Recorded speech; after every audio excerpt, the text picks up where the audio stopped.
Hello, Scorpio. Welcome to Dove and Serpent Tarot. My name is Paul. If Scorpio is your sun, moon, or rising sign, this is your tarot card reading.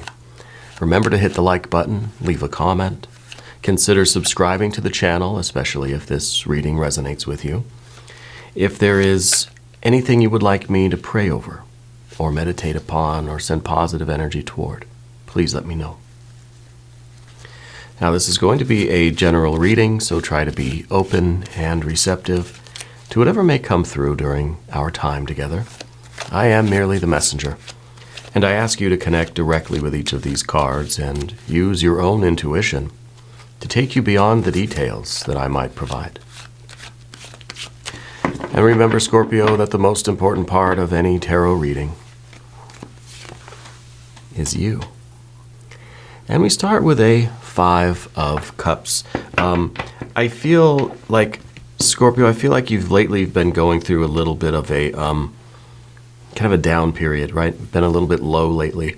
But you're the type of person that even when things are not the best, you are sticking with it, right? You are still there. You're still showing up. You're still going to work every day. You're still taking care of your responsibilities.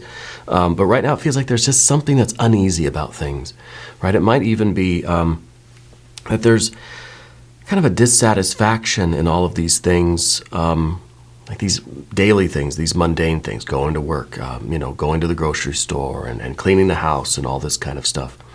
It almost feels as if your vision right now, your sight, like literal vision, has kind of lost a little bit of its brightness, I feel like you're a hardworking person. I feel like you tend to internalize things and take things personally. You don't always share your feelings with people. I feel that there is a lot going on inside of you that nobody really knows about, right? That we're kind of keeping to ourselves. We're keeping it internally. And I feel that sometimes when people push you about what's wrong, sometimes we can get a little snappy, You're someone that says, someone asks you, well, what's wrong? You seem like you're upset. Nothing, right?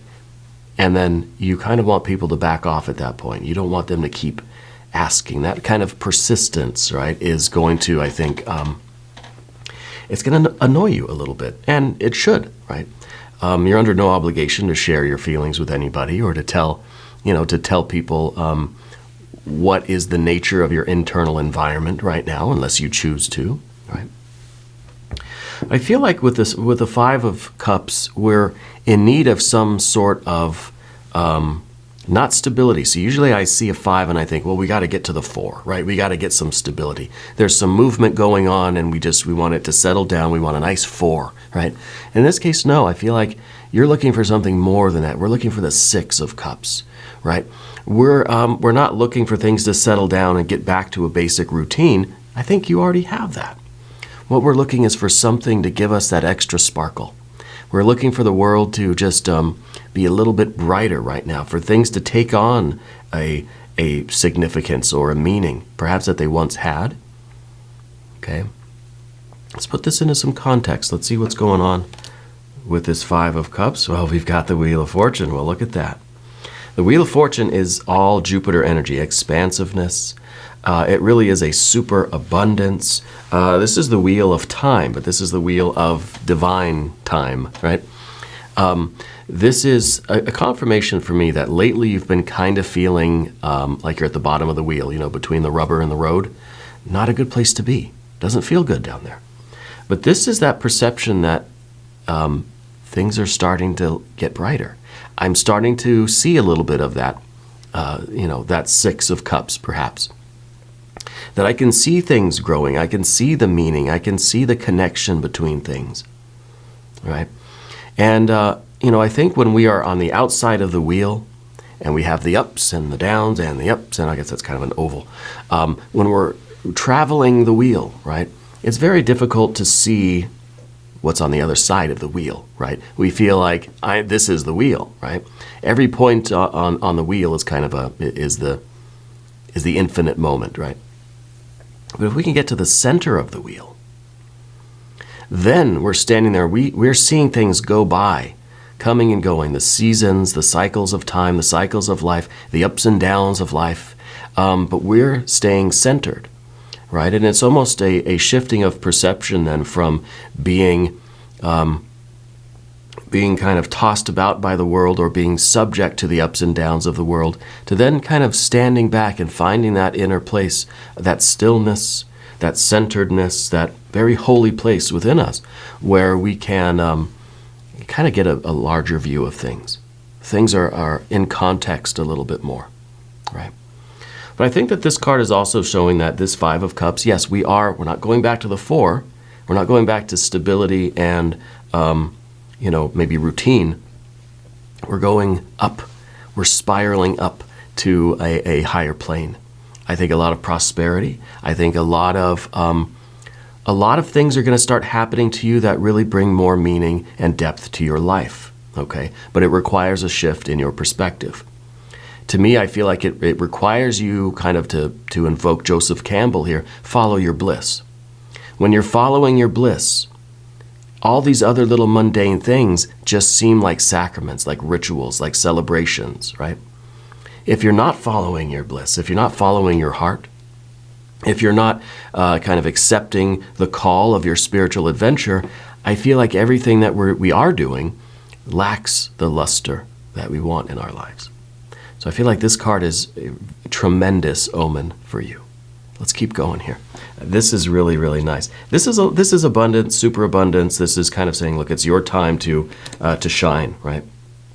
It's your time to expand, to grow your life, grow your business, expand your horizons, right? And getting on course with your destiny. Getting kind of maybe not on the wheel, but getting to the center of the wheel, where you can see that your life and all these, the material world, the ups and downs of life, this kind of earthly realm is all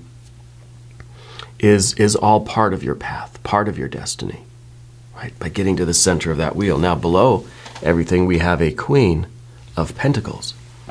The Queen of Pentacles is a card that's very much focused on the past, and we're going to see what is in the past in just a moment.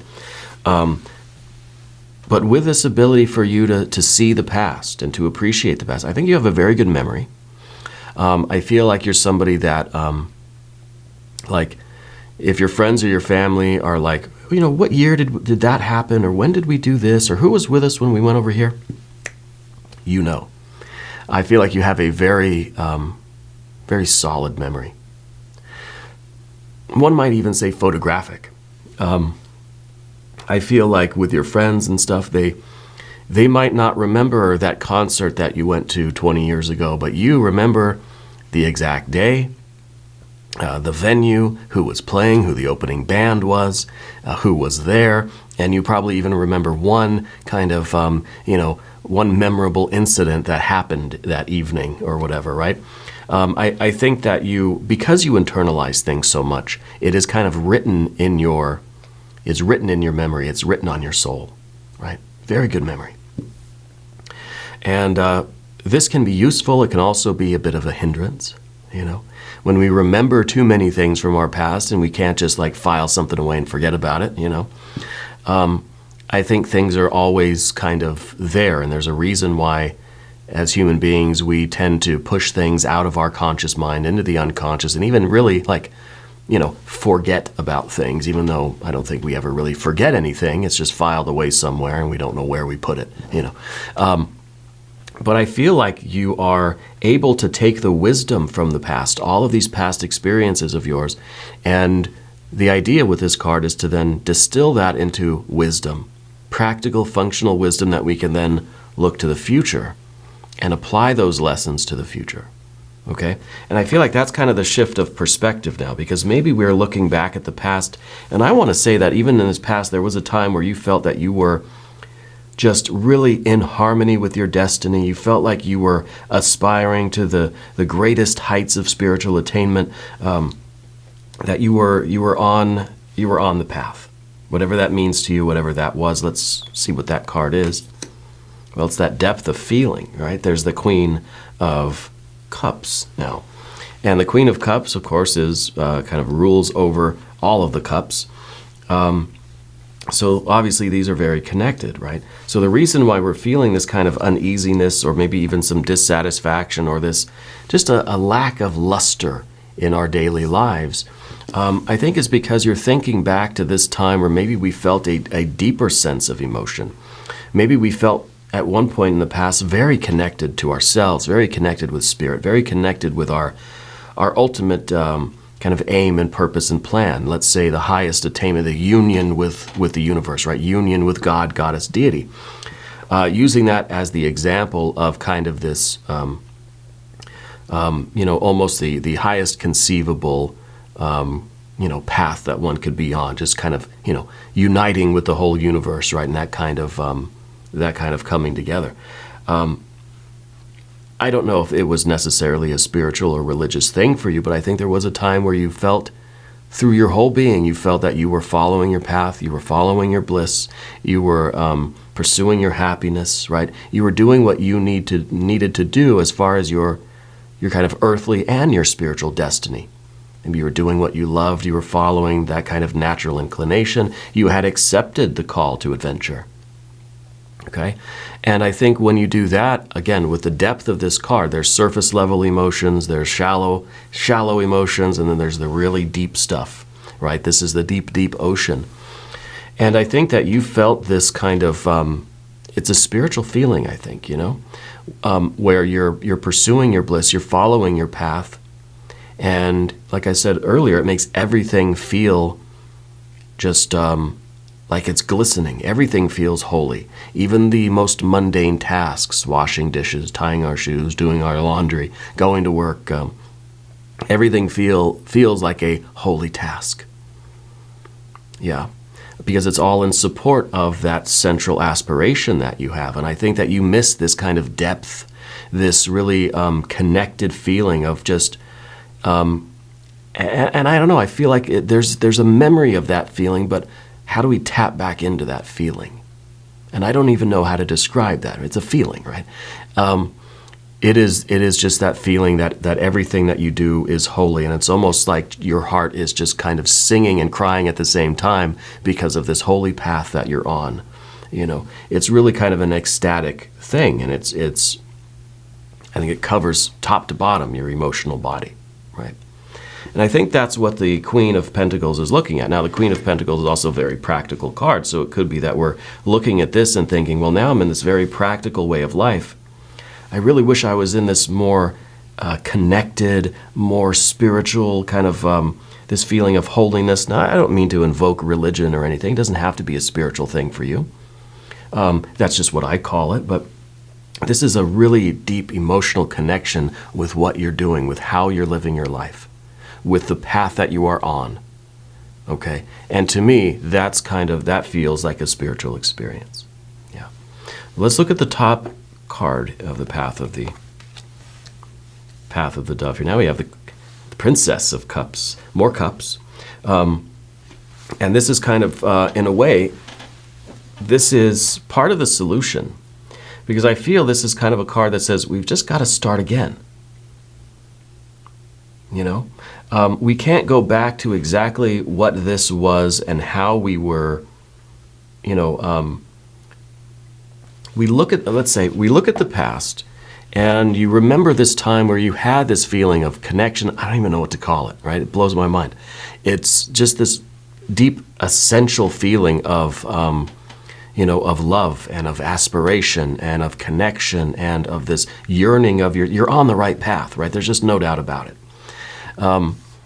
We're looking back at this period of time in your life, and I think that the Queen of Pentacles is looking at it from a very practical point of view. Well, back in that period of time, I was working this kind of job, I had these kinds of friends, I was living in this kind of place, listening to this kind of music, watching this kind of TV, reading these kinds of books, doing these kinds of rituals or practices or ceremonies or prayers or meditations or whatever it was.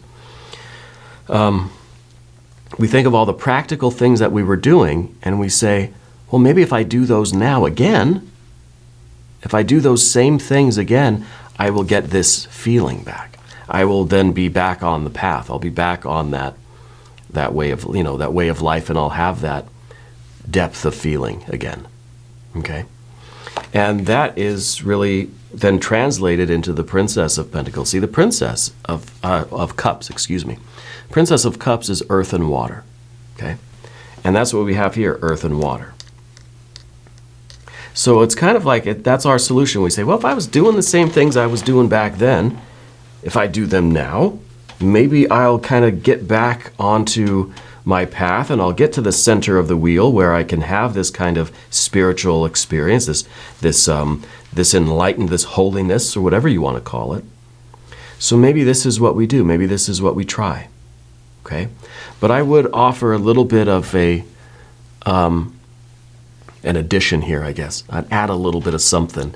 That maybe it's not about repeating the same things that we were doing before, because I think maybe the feeling came first, and then that kind of led into those behaviors that we were doing, the certain types of things we were watching and doing, the job, the place we lived, all this kind of stuff. That was the influence, but it doesn't follow that we can work backwards and we can get back to the feeling by just going through all those routines and all those, different kinds of things that we were doing before. We can try, and certainly I think that is a useful thing to do. But I wonder if there's something internal that we need to connect with again, and let that then kind of influence or dictate our behavior. Rather than our behaviors, the earth energy, creating the feeling, maybe we need that feeling first. And that'll start leading to those kinds of behaviors, right? The kind of routines and the good habits that we want, and whatever that is for you, right? But how do we get that feeling back? Then we're right back to where we started, right? It's kind of a circular thing. And of course, that is the nature of the Wheel of Fortune. Let's look in the future position. And now we see, interesting, now we see the Libra energy. We see the adjustment card in the future position. So to me, maybe this is kind of like the balance of both. The balance of repeating the same things that we did in the past in order to kind of evoke the same feeling. But then also on the other side of the scale, we need to balance that out with trying new things that might kind of have that feeling, finding that inspiration or that aspiration. And in other words, what is the path? What are we dreaming of? What is it that we are trying to connect with? See, it's not about the rituals and the routines and the habits that we were doing, but why were you doing those? Right? What was it? What was that feeling all about? Why was that feeling even there? It wasn't because you were, doing those rituals or routines. The feeling came first, right? So with this card, I feel that there is a connection that we need to make with that spiritual energy, that source, that higher self, right? Kind of in a way, we need to fall in love with something again. Okay? We need that kind of inspiration. And even with this card, it feels very practical, very businesslike.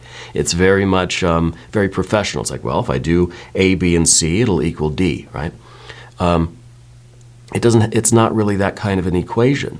And I don't think we can look at it so much in that mental sphere with this adjustment card saying, well, it's easy. 1 + 1 = 2, and there we go. Solved it. It's simple.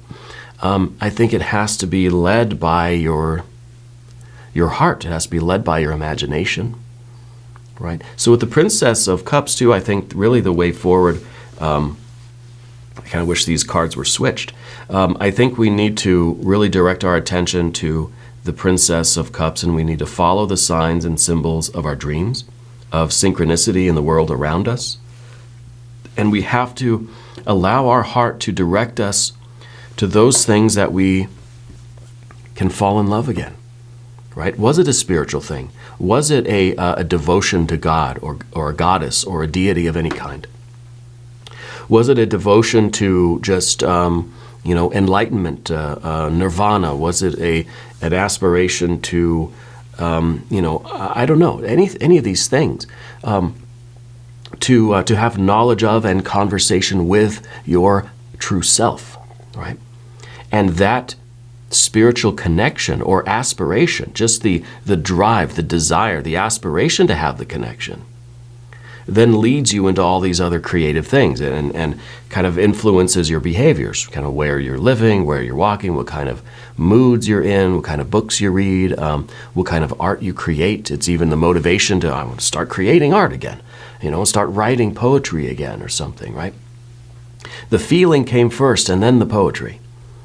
But then on the other side of it, we might read the poetry and sort of get a glimpse of that feeling, but it's not quite it, right? But we got to be careful when we suddenly invoke this logical thinking, and because it's going to take us in a circle, and that's kind of when we're still on the outside of the wheel and we're still spinning round and round. I don't want to ignore the very practical part of the Wheel of Fortune. This is a time where your life is going to really expand and grow, and I think you're growing in this feeling of connection, right? And I think you understand what I mean when we contrast these two cards. But let's select the mystery card, bonus card, confirmation card. This is a random card from the Smith-Waite Tarot. This is the factor infinite and unknown. It's going to go right here with Frankenduck right on top. If you've got a prediction about that card, put it down in the comments, all right? If you have a new name for Frankenduck, please help me. I don't like Frankenduck. Maybe we can think of something better. We're going to talk about the path of the serpent now, and as we do this, I would like to ask for your subscription. If you haven't subscribed, please do. It's free, and it really does help out the channel, and I really do appreciate that. All right. General energy, path of the serpent, 5. See, now we got 5 of Cups and a 5 of Swords. We understand the futility of trying to think about it, of trying to figure it out, right? Because the more we do, the more we're trying to kind of plan out and figure out in that kind of mental or intellectual way how to get this feeling back in our lives, how to get this kind of, I don't know if it's a joy, but it's a spiritual joy, it's almost an ecstasy of life. It's the underlying joy of existence here. And in order to really feel that life is this holy thing and that we are expanding and growing, and that of course inspires us to be creative again, to just, it brings a better attitude toward all of our activities. We have to kind of not plan things so much. This is like we're trying to get that, we're trying to have a spiritual experience. So I'm going to figure it out. I'm going to write down step by step what I need to do to have that. And we see this, I don't know if you're any kind of an esotericist or a magician or a mystic. We have these rituals and ceremonies that have been passed down to us from previous generations of occultists and esotericists. And we feel that if we follow that written script, like it's a play, if we follow the script, we will have the spiritual experience. Okay? I don't think it works that way. I think we can perform all of these rituals until the cows come home, and we would never notice anything different about ourselves. I mean, there are things that occur just by going through those motions. We're changing things in our brain, and things do happen, but that alone is not going to create that spiritual experience. Okay? Because in a sense, we're kind of just acting, right? There's a component that is missing from that. And that is the sense of connection, the sense of love and beauty, the sense of holiness, really inflaming ourselves in that kind of spiritual passion and that kind of prayer or ritual or meditation. And so we know that we can't just kind of imitate, just kind of go through the motions of it. That's not going to work. The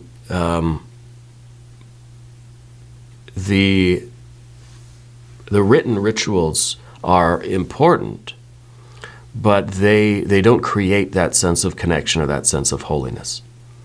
Okay, you'd be better off just going out into the woods and just screaming nonsense into the night or into the at the trees or something, and finding that feeling in you first, and then just doing your own ceremony, your own ritual, right?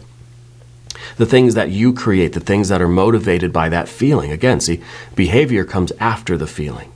The ritual is created to commemorate that feeling, that experience that you have. After, go write your own prayer, write your own ritual, you know what I mean? But in the moment, maybe it has to be more impromptu, more spontaneous. So the Five of Swords is kind of the feeling of, well, can't use my mind really for this. I can't really, I can't rely on my my intellect to figure things out. Okay? And so now we've got the heart and the mind that are kind of just at a loss, almost like these two, heart and mind, right? I don't know what to do. It doesn't feel right, but I can't figure out how to move forward. I can't figure out what to do here. Okay, because this is a Five of Swords, I want to do a Language of Flowers affirmation card. These are beautiful cards. The African Violet, spirituality. Time to connect with what you believe. What do you believe, though? Okay, what is it that, and it's kind of like, you want to maybe return to the religion of your past, like that spirituality that you had back in the day. We want to return to that. If I do the same things and pray to the same goddess, it'll come back, right? It might not, right? Because maybe we're not quite connected with that energy right now, or at all anymore.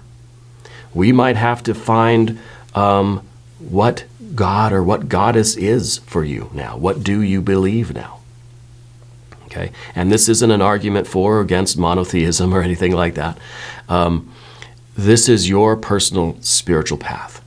Okay, let's do the next card. I think the Language of Flowers really does confirm things for us. The Three of Pentacles. The Three of Pentacles is kind of figuring out what works and what doesn't work for you. Right? So when we talk about trying different rituals or trying different prayers or different working with different forms of energy, different spiritual traditions, different paths. Right? Different paths. There are an infinite number of paths that can all lead you to the same goal, the same summit of that spiritual mountain. Even the spiritual path that you create on your own, going out into the woods and just screaming your love and passion at the trees,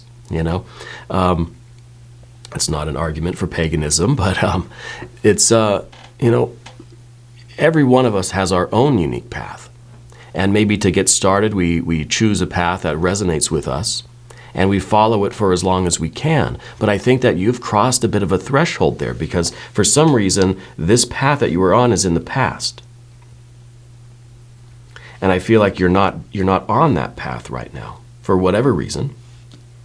And I think the Wheel of Fortune is here to say that we are getting back on this path, that you're no longer on the outside of the wheel, that you've been brought into the inner sanctum here, that you're now in the inner order, you're not in the outer temple anymore. And from this inner sanctuary, I think that you are understanding the importance of creation, of forging your own path, making your own way. We don't have to conform to the rituals of the past. We don't have to continue to do the same things that we did back in the day, hoping that they're going to have the same effect now. You're different now. The world is different now. Forging your own path, even if it's completely nonsense. It doesn't have to be coherent. It doesn't have to be intelligible. It doesn't have to be approved by anybody else. Hopefully we don't get the Hierophant in here somewhere. And I think you're starting to understand that. So you're realizing now that those things that you kind of make up yourself are way more potent than anything you might read in a book. We still got to read the books. But the books are kind of giving an example of somebody who has done just that. They have followed a tradition, and then they kind of went their own way, and they had that experience that I feel like you're looking for. Okay. Three of Pentacles is us experimenting with that, or at least acknowledging that you've reached a certain level now where those imitations of things aren't going to do it for you anymore. That now we've got to we've got to reinvent the wheel, right? We have this 3, we need to make it a 4. We need something concrete, but it has to come from your own genius, right? The obstacle here is the Two of Swords, and that's kind of this is the problem and the solution, right? The cause of and the solution to all of life's problems, to quote Homer Simpson. It's the intellectual mind thinking that we have to choose a path, and we think all the different religious or spiritual traditions, I can't even name all of them. I mean, I can think of maybe a handful, but there are millions of different ones. And it's not about us having to choose which path to take. And even if this isn't about religion or spirituality for you, and I don't think that it is necessarily, whatever path you're choosing in life, it's not about, gosh, am I going to be a doctor or a lawyer? Am I going to be an artist, or am I going to be a craftsperson? Am I going to be a business owner, or am I going to be a celebrity? It's not. We don't have to choose a path that way, and it's not so much. And it's not that we are being told which path to take, but with the Two of Swords, sometimes it feels that way. Sometimes we're given a list of things that we can major in college, and we got to pick one. I mean, they're all pretty good, but I don't really feel that kind of passion for any of them. Well, there's a secret way. There's a secret way, and that's by transcending the idea of choice anyway, forging your own path. If the road is forked, left or right, doesn't mean you have to go left or right. That's just what the road says. You know what I mean? That's just where people have already traveled. Maybe you're just going off trail somewhere, making your own way. Okay? But that's the difficulty, is to realize that the decisions, the choices that we have are kind of misleading. Because there is a transcendent choice, and that is to follow the lunar energy. See, you got the moon right there at the top there. The crescent moon. It's about following that intuition, following the signs and symbols, following your own unique spiritual path or life practical path, right? Your earthly destiny or your spiritual destiny. Okay? And maybe we're talking about both or one or the other. Take it how it resonates. Okay? The information, the energy applies to both levels. Okay? We could be talking strictly with our earthly path here. Our career, our life's direction, But we understand that we don't have to pick a kind of a prefabricated path. That we can forge our own. Yeah, by following the intuition, following the dreams, following whatever has that passion for you, but we got to find that. We got to find that, and maybe it's through experimentation. Maybe it's through just doing different things. Yeah, following some books, following some prefabricated, paths to see which one really gives you that feeling, and allow that then to transcend the path. Allow that feeling that you discover, and then you kind of go off on your own, and you're making your own way, right? The path is for us to follow until we have that experience that tells us there is no path, right? Or that the path is infinite, or that, the path is unique to each of us. And that's when we kind of go off and do kind of our own thing, right? And maybe still within the confines of a particular tradition, but in a way that's transcendent. Yeah. So that's the obstacle anyway, is understanding that, and it's kind of this transcendence of the intellect, or the rational mind that's trying to figure it out logically, But logic does have its place. We need to ask ourselves, well, let's see, am I going to be, should I be a lawyer, or should I be, a craftsperson, or maybe a restaurateur or something like this? Well, maybe I really hate law. Maybe I'm just terrible at making arguments. I'm much better working with my hands and creating things, and something like that. We have to understand who we are and what kind of natural skills and talents we have. Okay, if you're somebody who is very steeped in the Western mystery tradition, magic and ceremony and prayer and these sorts of things, and then you try to go and follow an Eastern path, well, maybe the Eastern path isn't really suited to you. Maybe you're it's a very Procrustean kind of thing, trying to force yourself into a box, force yourself onto a path that is really not harmonious with your nature. So we have to have that inner knowledge of your nature as well. see what the outcome is here. The Fool. Yeah, see, the freedom, no path. The Fool is the infinite path. The Fool is the kind of the ultimate Taoist, right? The ultimate mystic, the ultimate magician, the ultimate hero or adventurer, the devotee, the religious or spiritual aspirant is this Fool energy. And so this is showing that the path is the path. Honestly, the path is wherever your feet are. That's the path, right? Whichever way you take a step, that's the path. And it helps to have some signposts and some guides and some other things along the way, or maybe a path that's been trodden, right? The path that can be walked is not the infinite or eternal path. No, I'm searching for the eternal path, but I'm going to follow this path that already has some footprints. I don't have to reinvent the wheel all the way. I can take the tools and the experiences of others to lead me to a certain point. Then I need to transcend. Then the Fool goes completely, completely walkabout. Yeah. Let's see about the mystery card. I'm surprised by this reading. It wasn't at all what the vibe when I came in the studio this morning, and I don't know how I feel about this reading, honestly. Let's see what the mystery card is. I don't know. Maybe the Death card, your power card. Yeah, it could be. That's my prediction. If you have one, put it in the comments down below. I think I might quit tarot after this one, to be honest. I say that tongue-in-cheek. I'm not going anywhere, but, this, I don't know. I don't know. This isn't what I was expecting, right? Let's see what we get for the mystery card. Well, we get the King of Swords. The King of Swords is very fixed in a belief, very fixed in that air energy, right? It's fixed air energy. This is somebody who believes something to be true. Very hard to convince you otherwise. Okay. So I think the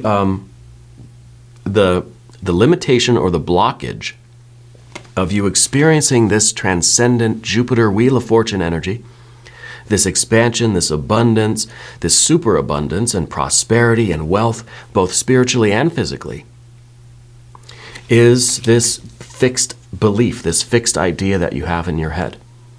And maybe it's that fixed idea that says, I'm supposed to be X. Why doesn't X work, right?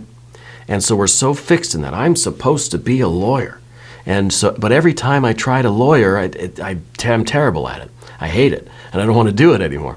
But yet we're saying that's what I'm supposed to be. We're so fixed in that idea. We haven't yet transcended that, because that, I think, is keeping us fixed to a path that says, this is supposed to be my path. Well, maybe Spirit with the Wheel of Fortune is showing you that your path maybe hasn't been walked yet. Maybe your path hasn't been prescribed to you. We get to the center of the wheel, and maybe we can see that all paths are just kind of spiraling out in infinite directions, and we can't have this fixed idea of what we're supposed to do and what our life was supposed to be. This is somebody that does not want to admit that things aren't what I thought they were, or I'm not who I thought I was, or, this is somebody that really hates their job, but is just gritting their teeth and smiling and saying, I love it, I love it, I love it, because this is what I'm supposed to be. This is what I was born to do. Well, maybe the Fool is saying we weren't really born to do anything. It's something that we've got to kind of establish as we go. So this and this are very different. We want a little more Fool. We want a little bit less of this very rigid belief, in life or in ourselves, in this fixed air energy. Okay. Now I've taken up a lot of your time, so we're going to do the extended reading. If you want to stick around, there's a link up top. There's one down below. New readings for Scorpio, Wednesday and Saturday, 6 a.m. Chicago time. If you haven't subscribed yet, please do. It is totally free. It doesn't cost anything. Leave a comment. Let me know where in the world you're watching from, especially if you're a new viewer. If this is your first time here, welcome. Readings aren't always like this, but sometimes we get one that kind of goes in this direction. I don't really mind. I want you to know that you're the most important part of Dove and Serpent Tarot. I thank you and I love you, and we're all in this together.